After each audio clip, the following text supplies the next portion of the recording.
Hello everyone, this is Chris Ebinger of Nightfall Audiobooks. This is the series update in between The Sleepwalker and my next book, The Wrong Number.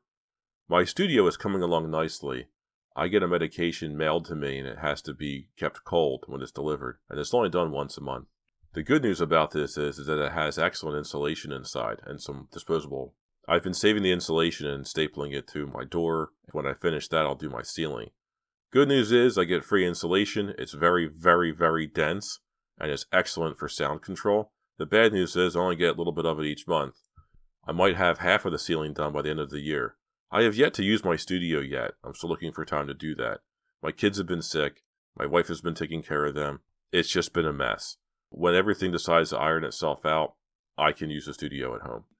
If you want to get in touch with me, I'm on Twitter at NightfallAudio. Drop me an email, nightfallaudiobooks@gmail.com, and check me out on YouTube at Nightfall Audiobooks. Thank you very much for listening, and I'll see you next time at the end of The Wrong Number.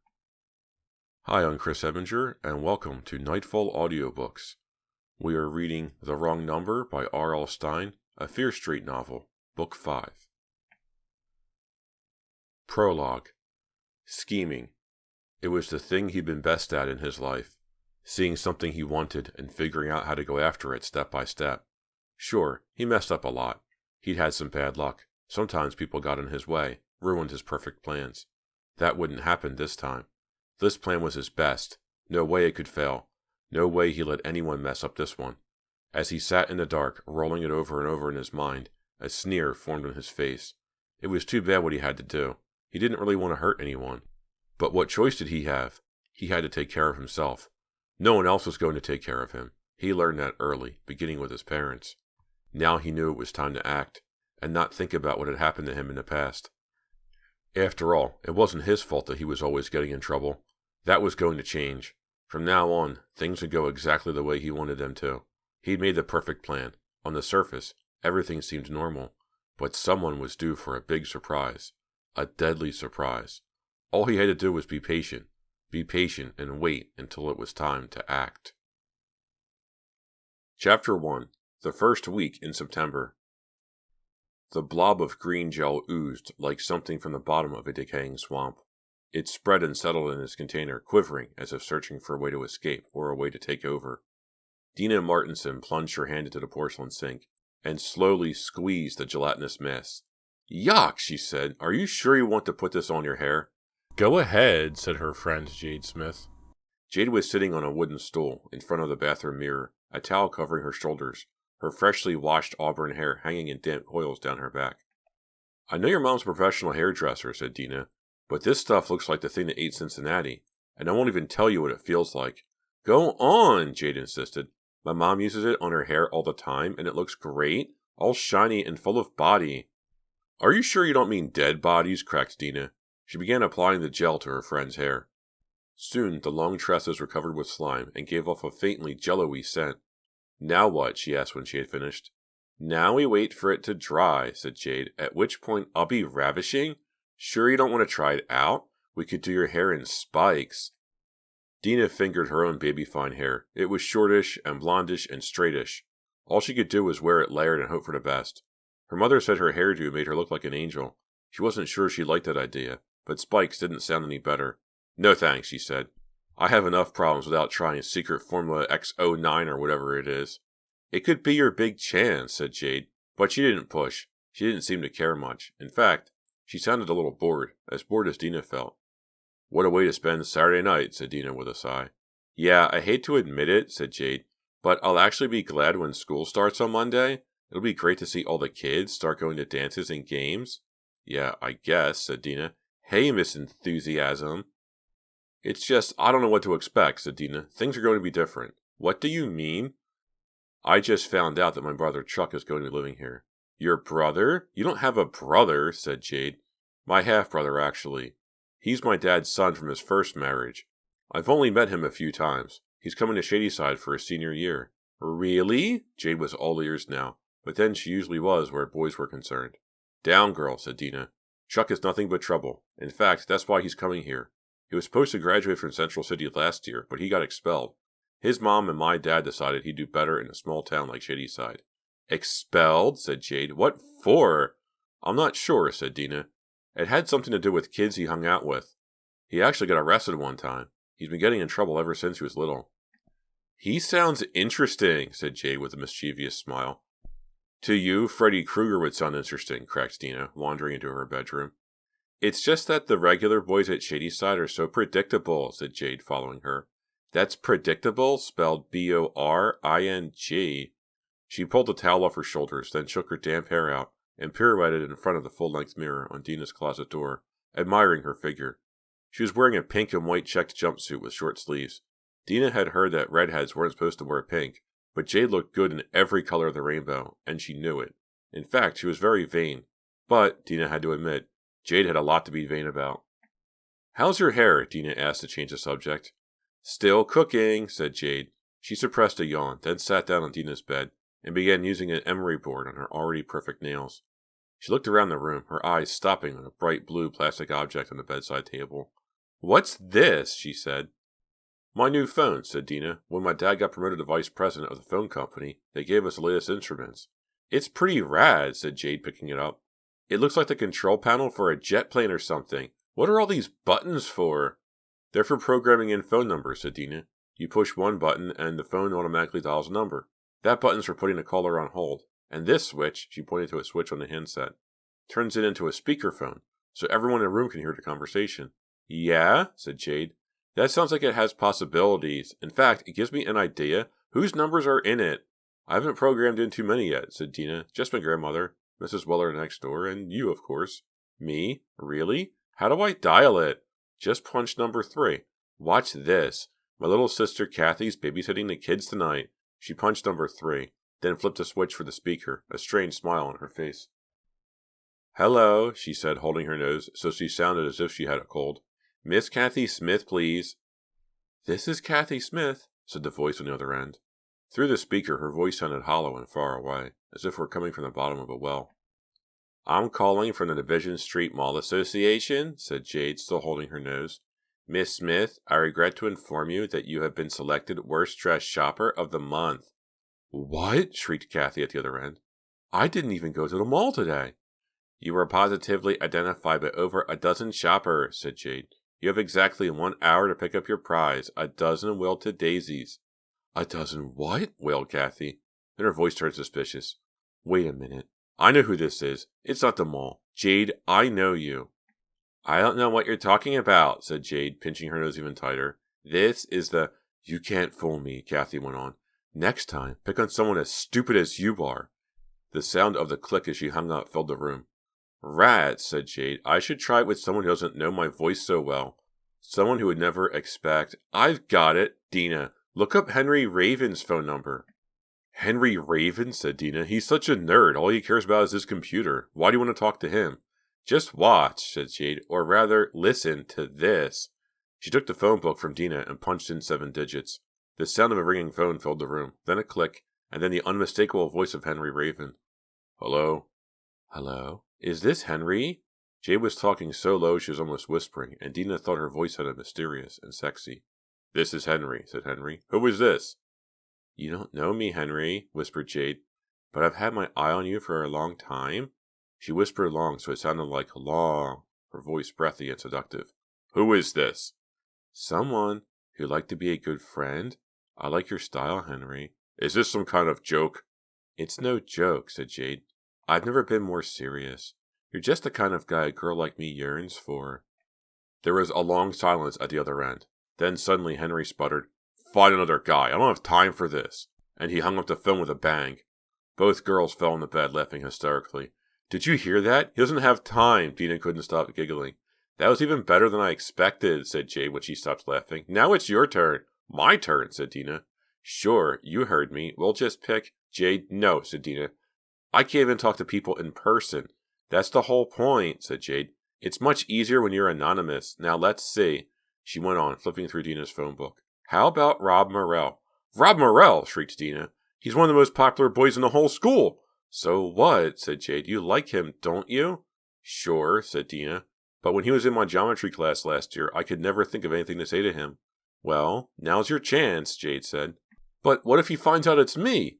Just whisper like I did and he won't have a clue, said Jade. Ignoring Dina's continuing protest, she punched in a number and thrust the phone at her friend. But what'll I say? Cried Dina, looking horrified. Whatever comes to your mind, said Jade. Just be sexy. Hello? Squeaked Dina. Then she took a deep breath and dropped her voice. May I speak to Rob Morrell, please? Great, Jade mouthed the word. After a moment, a sleepy-sounding boy's voice came over the speaker. Hello? Hello, Rob, whispered Dina, making her voice as seductive as possible. What's a good-looking guy like you doing home on a Saturday night? I rented some movies, Rob said. Who is this? This is your secret admirer, said Dina. The words just came to her. My what? What's your name? I can't tell you my name, because then it wouldn't be secret anymore. Dina was amazed at herself. So far the words came easily, as if she were reading them from a script. Well, if you can't tell me your name, tell me what you look like, said Rob. He no longer sounded sleepy. In fact, he was sounding interested. Dina shut her eyes and leaned back on the bed. What do I look like? She repeated.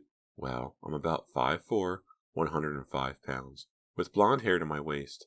My eyes are green and I have full lips. People tell me I look like Kim Basinger. Say, maybe we could get together sometime, said Rob. I'd like that, said Dina. You're such a good-looking guy. I'll call you again one night real soon. How about tonight, said Rob, or tomorrow? Can I have your number? I've got to go now, said Dina. Remember, I'll call again.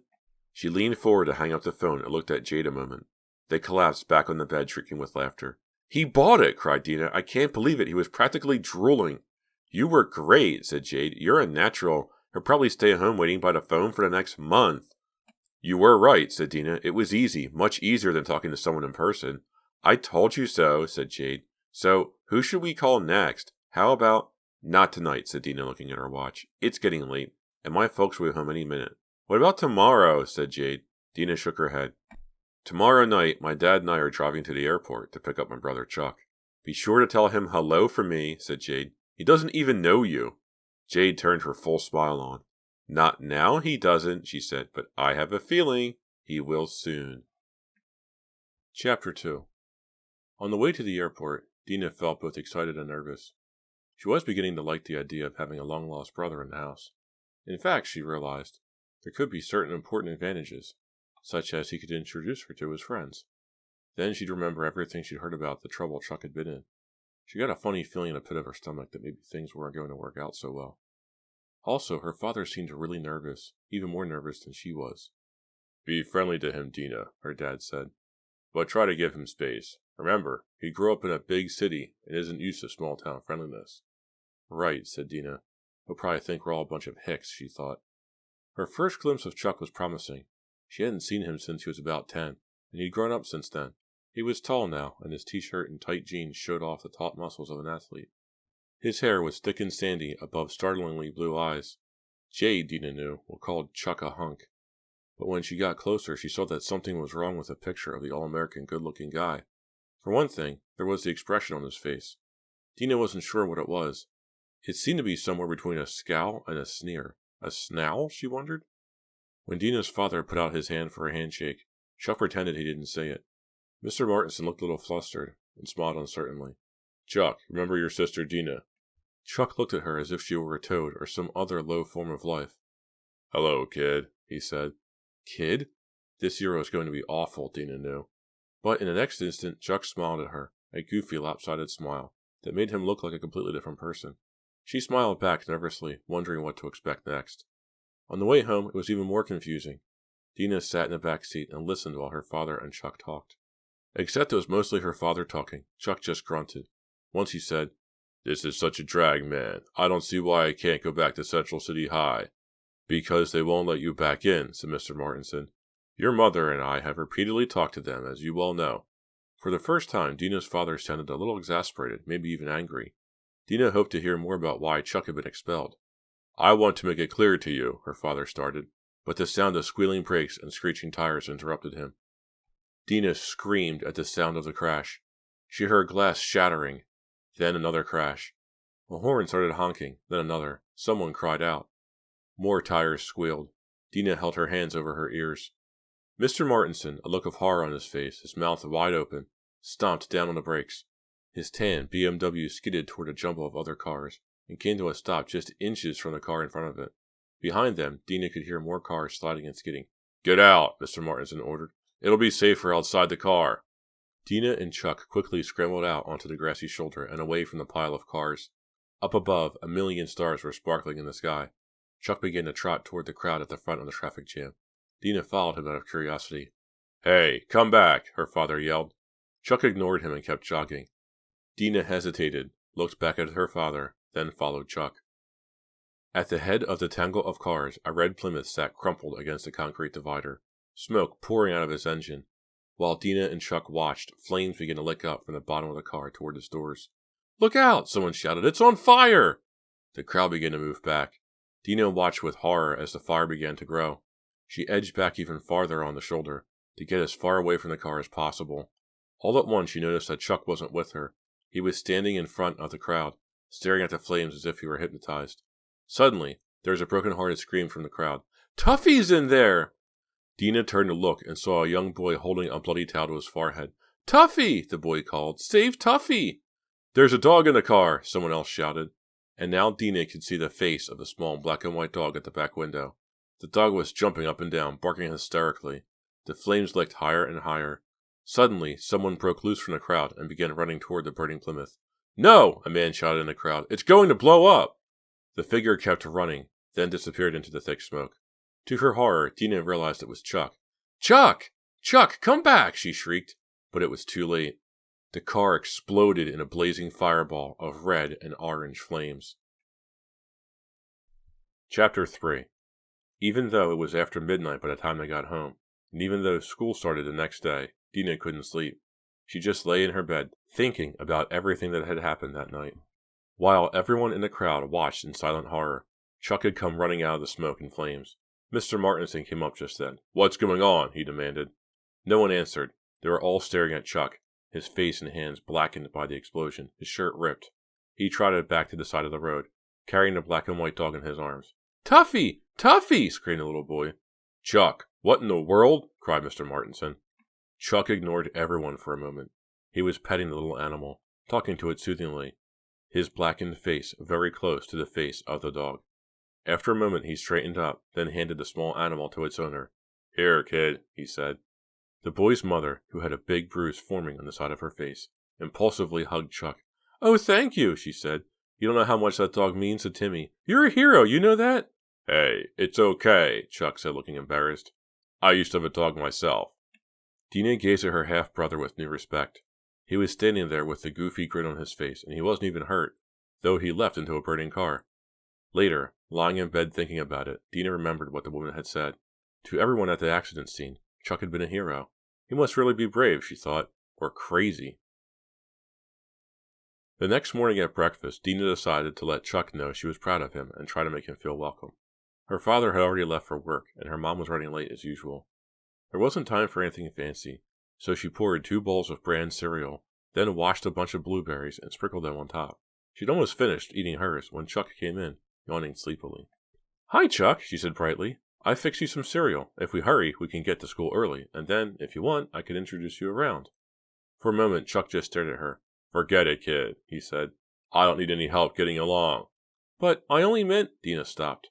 Her cheeks were burning as if he had slapped her. He poured some milk on his cereal, not caring if it slopped out onto the table. A moment or two later, Dina's mom came into the kitchen, adjusting an earring. "Hurry up, kids," she said. "I'll drop you at school on the way to the office." Without a word, Chuck stood up and dumped his cereal into the sink. Dina just stared at him. What was the matter with him, she wondered. Was he really crazy? By the time she had got to the lunchroom at noon, Dina had nearly forgotten her troubles with Chuck. It was good to be back, she thought. Right after she had filled her tray and found a seat, Rob Morrell came sauntering in with a bunch of guys from the track team, trying to look cool the way he always did. In the past, Dina had thought Rob was as cool as he thought he was. After all, he was good-looking, smart, and a star athlete, the kind of boy she could never think of anything to say to. But that day she felt different. She smiled, remembering her phone call Saturday night, and how she had Rob eating out of her hand. It gave her a feeling of power, a feeling she could do anything she wanted. She stared at Rob and smiled, not caring if he saw or not. You might think you're the hottest guy at Shadyside, she thought, but little do you know I'm the girl of your dreams. Yes, me. Shy, quiet little Dina. Yoo-hoo, anybody home? Dina looked up, startled out of her daydream of power over Rob. Jade was standing behind her holding a lunch tray.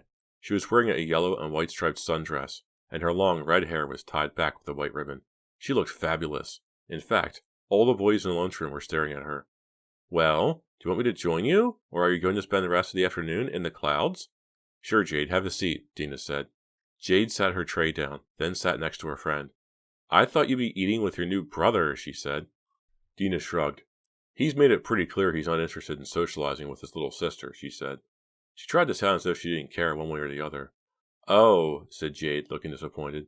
Then she brightened and began looking around the crowded lunchroom. Well, what does he look like at least? Where is he? Dina swiveled her head around the lunchroom, but saw no sign of Chuck. Well, I don't know where he is, she said. She frowned, suddenly nervous. Why wasn't Chuck at lunch, she wondered. She knew they had the same lunch period. I'll meet him some other time, Jade said. Then she leaned forward. Guess who's just become the hot couple of the month, she said. Who? Said Dina. Bruce Kipnis and Sherry Murdoch. Really? Dina said. Bruce and Sherry were the two fattest kids in the school. They're both my geography class, and they walked in holding hands this morning, said Jade. Well, I guess that's nice, said Dina. Yeah, probably no one else would want to go out with either of them, said Jade. Oh, and I've got to tell you what Mrs. Overton was wearing. You know, she cut her hair really short, almost as short as a boy's. What? Said Dina. I said, Mrs. Overton, what's the matter with you? Said Jade, sounding exasperated. I don't know, Dina said. I guess I am a little worried about Chuck. Somehow, I've a feeling he... Before she could finish her thought, her words were cut off by the sudden banging as the cafeteria doors flew open. Dina turned to look, but all she could see were two bodies crashing into a stack of used trays by the door. Fight! Someone shouted, and the room echoed with the noise of chairs being scraped back, dishes and silverware clattering onto the tables. By now, everyone was standing, and a crowd had started to gather by the doors. Dina was on tiptoe, struggling to see who it was. It's Bobby McCory? Jade called over the excited shouts of the other kids. He's fighting with some new kid. Uh-oh, Dina thought. She climbed up on the chair to see. Oh, no, she groaned. It's Chuck. Look out, a girl beside her cried. The new kid's got a knife.